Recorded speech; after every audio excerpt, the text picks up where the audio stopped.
Welcome back to the Road Show. This morning, The Buzz is Rhode Island's economy on the upswing. Earlier this month, the governor's office announced that the state actually finished the fiscal year of 2010 with, believe it or not, a huge surplus. $17.7 million for the state's general fund. Governor Don Carcieri credited 35 different state agencies for saving money, cutting back on building maintenance, utilities, and a lot of jobs were left unfilled, though, too.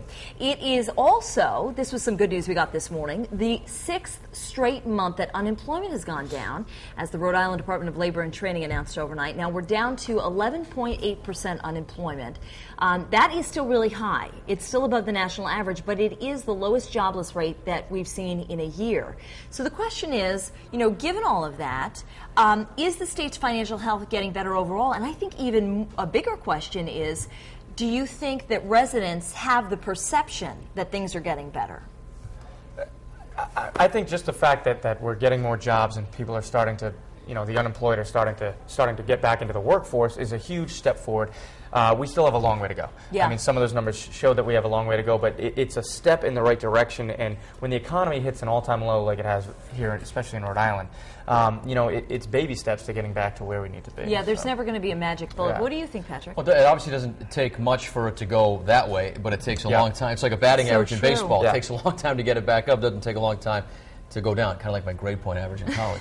But, the thing that I'm confused about, and I'm glad I'm not the one that's making these decisions, is you talk about, everyone's saving money, there's a surplus. Well, a lot of times there's a reason there's a surplus and they're saving money, and you just said it is because jobs aren't being filled or people are losing their jobs, which I would assume contributes to the unemployment rate. Like, I was reading an article in the, I think it was the Barrington Times yesterday, that the town just privatized their garbage pickup, and it's like, hey, the town's going to save $500,000 a year because they have a private company picking up their trash, but 8 people at the Department of Transportation lost their job. Yeah. So you wonder, does that defeat the purpose? Right. So it's kind of like the tug of war.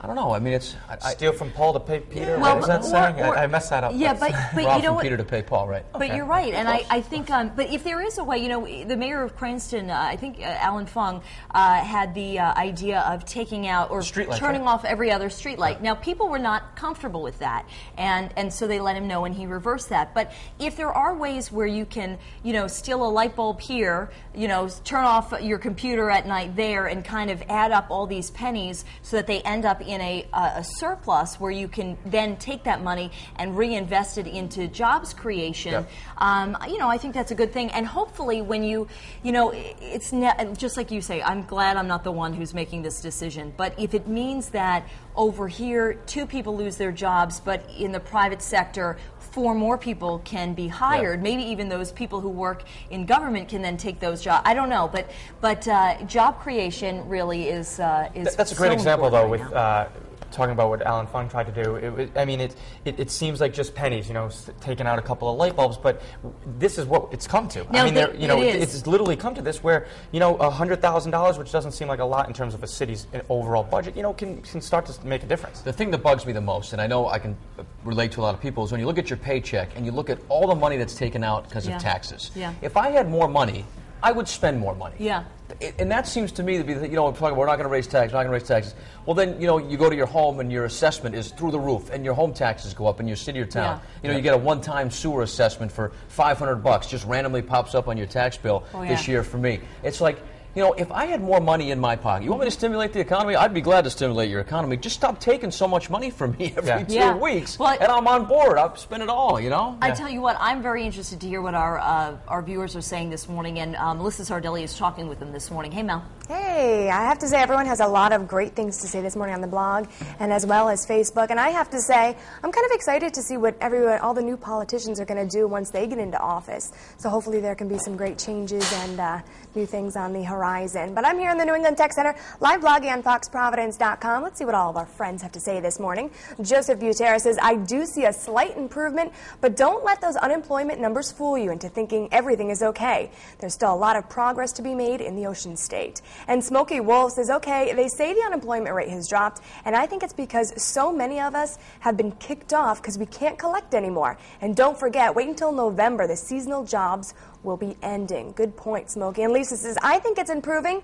It's looking better. So things are getting better, little by little. And today's web poll, we're asking, do you think the Ocean State is on its way to economic recovery? Your choices are A, yes, unemployment is down and jobs are up, or B, no, our state is still in the dumps.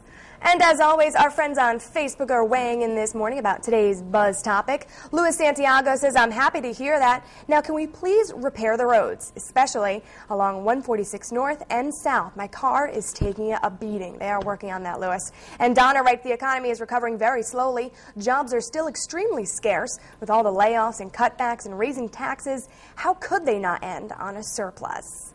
And don't go anywhere. I'll be back at the end of the show with your web poll results. And Patrick